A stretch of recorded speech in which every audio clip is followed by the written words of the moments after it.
You are standing in the oil aisle, a bottle in each hand. Both say full synthetic. One costs $9, the other costs $40. Same viscosity, same size, and you have no idea why.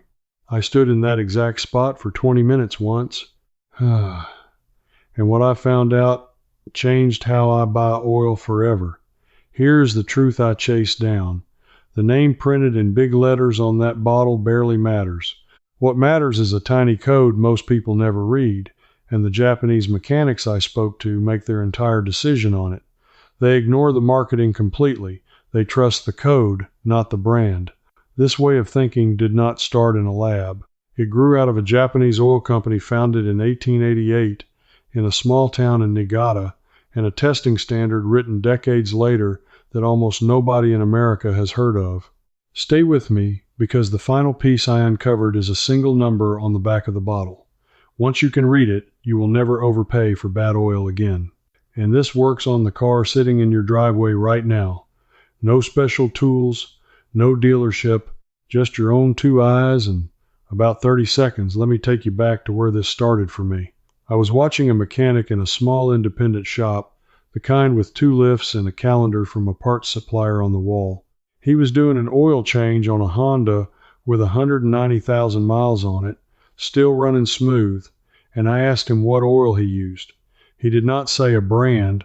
He flipped the bottle over, pointed at a little ring of text, and said, "That is all I read.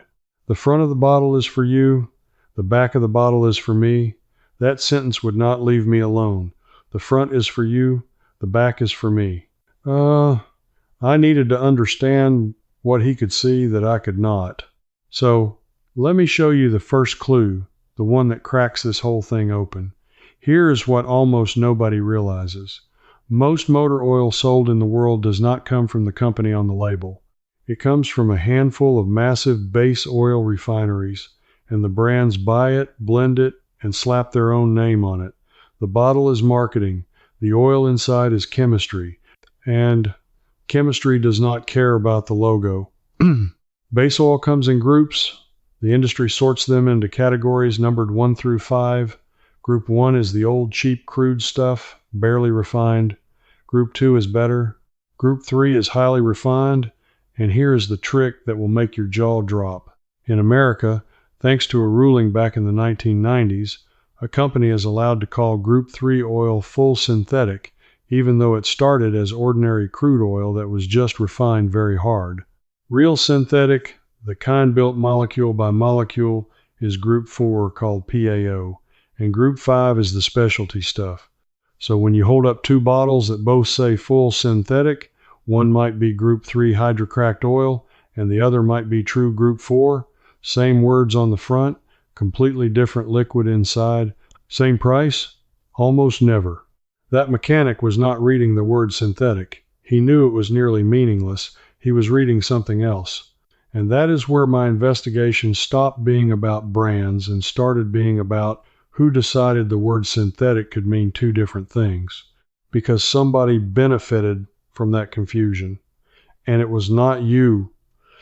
Follow the money with me for a second. When the rules loosened and Group 3 could legally be called synthetic, the profit margin exploded. A company could refine cheaper base oil, print the premium word on it, and charge premium money. The gap between what the oil cost to make and what you paid at the register got wider. And the only thing standing between you and that gap was your ability to read the back of the bottle, which almost no one does. This is the part that made me angry. The information was never hidden. It was just made boring on purpose. Tiny print, technical codes, a little symbol shaped like a donut that most people have looked at 10,000 times and never once understood. They are betting that the front of the bottle, with the race car and the words maximum protection, is louder than the quiet truth on the back. So I went looking for people who never fell for the front of the bottle. And that road led me straight to Japan. Here is why Japanese mechanics think differently, and it goes back further than you would guess. That company, founded in Niigata in 1888, grew into one of the largest oil refiners in Asia. Over more than a century, a culture formed around Japanese engines and Japanese standards. Japanese automakers built some of the tightest, most fuel-sensitive engines in the world, engines that demand exact oil, not close enough oil. And a tight engine punishes bad oil fast. So Japan developed its own testing bodies with brutal standards. There is a Japanese Automotive Standards Organization that certifies oils, especially for the small, high-revving engines and motorcycles the country is famous for. And in the year 2006, they finalized a testing standard that measured things American labels rarely bragged about: how the oil holds up under shearing force, how much it evaporates under heat, whether the friction additives actually do what the label claims.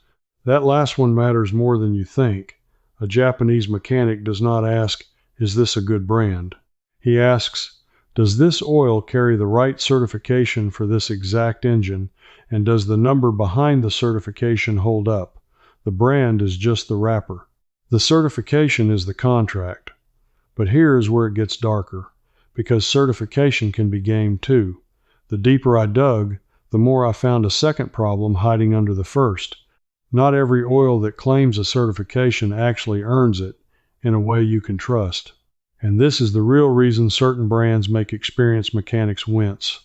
Let me walk you through the ones they steer clear of and exactly why, because the pattern is what matters, not just the names. The first type they avoid is the bargain bulk oil, the giant jug for a shockingly low price with no current certification symbol anywhere on it. If the oil cannot show a recent service rating, that usually means it was blended to an outdated formula. Engine oil specifications get revised every few years to protect newer engines from problems like timing chain wear and a nasty phenomenon called low-speed pre-ignition, which can crack pistons in modern turbo engines. And oil built to a rating from over a decade ago is not protecting a modern engine. It is just filling the crankcase. The mechanics I trust will not touch it. The second type is the mystery re-refined oil sold with no clear disclosure. Now, recycled oil is not automatically bad. Some re-refined oils are excellent and fully certified. The problem is the cheap ones that hide their origin and skip certification because you have no way to know what was stripped out and what was left in. A Japanese mechanic wants a paper trail. No paper trail, no trust. The third type, and this one is serious, is counterfeit oil. This is a real and documented problem, especially with premium name brands sold through sketchy third-party sellers online. Investigators have found bottles with genuine-looking labels filled with cheap, wrong oil. The engine gets the price of premium and the protection of garbage. Experienced mechanics buy only from sources they can verify, and they have learned to distrust a deal that looks too good on a famous name. Therefore, the lesson sharpens. It is not enough to pick a trusted brand. You have to pick a trusted brand from a trusted source with a verifiable certification. 3 locks on the same door. Miss one and the whole thing means nothing. The fourth type they avoid is what I call the miracle additive oil. The bottle screaming about some proprietary blend that supposedly does what nothing else can. Here is the quiet truth. The additive package in motor oil is tightly balanced. Detergents, anti-wear agents, friction modifiers, all measured against each other. When a company dumps in extra of one thing to make a marketing claim, it often throws the balance off. More is not better. Correct is better. The Japanese approach worships correctness, not excess. The fifth type is the universal oil that claims to fit everything from a lawnmower to a diesel truck to a Ferrari. An oil optimized for everything is optimized for nothing. Modern engines need specific viscosity and specific additive chemistry. A Japanese mechanic matches the oil to the engine the way a tailor matches a suit to a body. One size fits all is a red flag, not a convenience. The sixth type is the high-mileage gimmick oil that leans entirely on seal-swelling additives and a fear-based pitch aimed at older cars. Some high-mileage oils are genuinely well-made, but many just add a seal conditioner to ordinary oil and triple the marketing. If your older engine is not leaking or burning oil, you may be paying extra for a solution to a problem you do not have. And the seventh type is the outdated premium, an oil that was excellent 10 years ago and still sells on its old reputation, but never updated its formula to the newest specification. Reputation is not protection. The rating on the back of the bottle is protection. Notice the thread running through all 7. Not one of them is about the logo. Every single one is about a gap between what the front of the bottle promises and what the certification on the back can prove. And that brings me to the part of this I made specifically for you. If you have ever thought this is all fine for a mechanic in a shop in Osaka, but I am not a car expert, I just want to keep my car running without getting cheated. And that is really the whole problem, is it not? Nobody ever taught you the locks. You were handed a bill and told to trust it. That is exactly why I sat down and wrote my books, because what I can fit into one video is the doorway, and behind it there is a full system I put months of research into for people just like you, drivers who never touched an engine and are tired of feeling talked down to at the counter. In there I take this same idea all the way down so you can read any fluid, any spec, any recommendation a shop hands you, and know in seconds whether it is correct for your engine or just profitable for them. It is the Japanese mechanic's habits laid out step by step, no tools, no garage, no experience, and no guessing. If that is the kind of ownership you want back, scan the QR code right there on your screen, link in the description, pinned comment, and the books are yours. Now let me keep going, because the list of oils they steer clear of is not finished yet. This next part is for you, because I am going to hand you the exact skill that mechanic used, and you can do it in your own garage, in your own driveway, on the car you already own, in about 30 seconds with nothing but your eyes. Turn the bottle around. On the back you will find a small circle, a ring of text around an open center. Mechanics call it the API donut. The top of the donut tells you the service rating, a letter code. For gasoline engines, it starts with the letter S. As of the newest standard, you want to see the rating that ends in the latest letters in the sequence. The higher the second letter is in the alphabet, the newer and more protective the specification. If that donut shows an old rating, or if there is no donut at all, put the bottle back. That one glance eliminates half the bad choices on the shelf. In the center of the donut, it tells you the viscosity, something like 0W20 or 5W30. The only correct answer here is whatever your owner's manual says, not what the guy at the counter says, not what your neighbor uses. Your manual. Japanese engines especially are designed around a precise viscosity, and going thicker because you think thicker means more protection can actually starve a modern engine of flow at startup, which is exactly when most engine wear happens. At the bottom of the donut, you may see the words resource conserving or energy conserving. That tells you the oil meets modern fuel economy and low friction standards. For a modern car, that is a good sign, not a compromise. Then look for a second symbol, a starburst shape, like a sun. In America, that starburst means the oil passed the current independent performance tests set by the group that represents automakers and oil experts together. No starburst and no current donut? You are looking at oil that could not or would not prove itself. Walk away. That is the whole skill. Donut on top for the rating, center for the viscosity that matches your manual, bottom for resource conserving, starburst for current certification. 4 glances, 30 seconds, and you have just done exactly what a Japanese mechanic does, standing in an American store holding an American bottle. You do not need to move to Japan. You need to turn the bottle around. But there is one more layer, and this is the piece I chased the longest.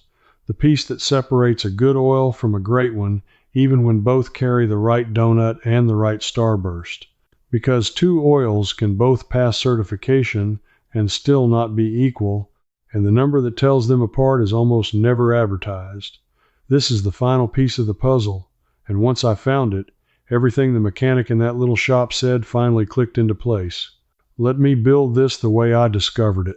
I kept asking, if both bottles have the correct donut and the correct viscosity, how does a master mechanic still pick one over the other? The certifications are a floor, not a ceiling. They tell you an oil is not bad. They do not tell you which is best. So there had to be something more. I went back into the testing standards, the technical ones, the documents behind the friendly symbols, and buried in there I found it, a measurement called the NOAC volatility test. It measures how much of the oil evaporates and burns off when the engine gets hot, specifically under heat held for a set time.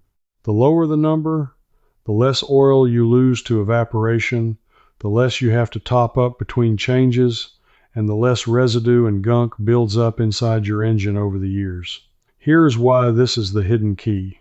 Cheaper base oils, the lower groups, evaporate more under heat. Higher quality base oils, the true synthetics, hold together. So the volatility number is like an X-ray that sees straight through the word synthetic on the front and tells you what quality of base oil is really inside. A high volatility oil burns off, your engine runs low, wear accelerates, and you never connect the dots. A low volatility oil stays in the engine doing its job. And this is exactly the kind of thing the Japanese testing culture obsesses over because their small, hot-running, high-revving engines punish a high-volatility oil fast. The whole philosophy I trace back to that 1888 company and that 2006 standard comes down to this idea. Do not trust the loud word on the front. Measure the quiet number that predicts how the oil behaves under real heat, over real time, in a real engine. Now here is the practical gold, the part you can actually use. Most bottles do not print the volatility number on the label, but manufacturers publish it in a document called the product data sheet or technical data sheet, and you can find it in about a minute online by searching the exact oil name plus the words technical data sheet. Look for the NOAC number. A truly good oil often comes in around 10% or lower. The cheaper stuff drifts higher, 13, 14, 15% and up. When you compare two oils that both pass certification, the one with the lower NOAC volatility is the one a Japanese mechanic would reach for. That single number is the tiebreaker they trust. So which oils actually clear all these bars? Let me give you the three that earn trust in my digging, and why. The first is the Japanese refiner lineage I keep coming back to. The brand descended from that Niigata company known today as a major Japanese oil maker whose products are engineered around Japanese engine tolerances and carry both the current certifications and strong volatility numbers. It is not the loudest name on an American shelf. That is exactly why the people who know. The second is another long-standing Japanese oil house, a company that has supplied factory fill and racing programs whose synthetics are built to those same tight domestic standards. When an oil is good enough to go into engines at the factory and on the track, it has been tested harder than any marketing slogan. And the third is not exotic at all, and this surprised me. It is the genuine oil sold under the car maker's own name, the manufacturer-branded oil matched exactly to their engines, or a widely available true synthetic that carries the current certification and publishes an honest, low volatility number. The lesson is not that you need a rare boutique bottle. The lesson is that a correctly certified, low volatility oil from a verifiable source beats an expensive, famous name every time. Do you see how the whole thing turned upside down? I started thinking the answer was a secret list of good brands and bad brands. I ended up realizing the brand was almost the least important part. The mechanic in that little two-lift shop was not loyal to a logo. He was loyal to a method. Read the donut. Match the viscosity to the manual. Confirm the starburst. Check the volatility number in the data sheet. Buy from a source you can verify. Do those 5 things, and the label on the front becomes what it always should have been, just a label. And here is the part that stays with me. This knowledge was never truly locked away. It was published, printed, standardized, sitting in plain sight on the back of every bottle and in technical documents anyone could read. It was hidden the way the most valuable things usually are, by being made to look boring, technical, and beneath your attention, while the exciting, expensive front of the bottle got all the light. A whole culture of Japanese mechanics simply refused to look at the front. They turned every bottle around. And in doing that, they kept alive a very old idea that the truth about a thing is in how it is made and how it behaves under stress, not in what it calls itself. You now hold the same thing that mechanic held. Not a brand name, a way of seeing. The next time you stand in that oil aisle with a $9 bottle in one hand and a $40 bottle in the other, you will not feel lost. You will turn them both around, read what they are afraid you will not read, and you will know. Not guess, know. That is what I set out to recover, and it is what I want to leave in your hands, because this was never really about oil. It was about refusing to be sold the front of the bottle when the truth was printed on the back the whole time. You are the kind of person who senses when something simple has been buried under noise on purpose, and instead of shrugging, you turn the thing around and look. That instinct is rare, and it is exactly the instinct these old Japanese methods reward. So, let me ask you something specific, and I really do want your answer. Go look at the oil that is in your car right now, or the last bottle you bought, and find the service rating in the donut and the viscosity in the center. Tell me in the comments what it says and whether it matches your owner's manual. I read these, and I promise you some of you are going to discover a mismatch that explains a lot. Tell me what you find. And if you felt that click, that moment where something that seemed complicated suddenly became simple and yours, then come with me. This channel is for people who are quietly recovering the practical knowledge the modern world buried under marketing, one forgotten method at a time.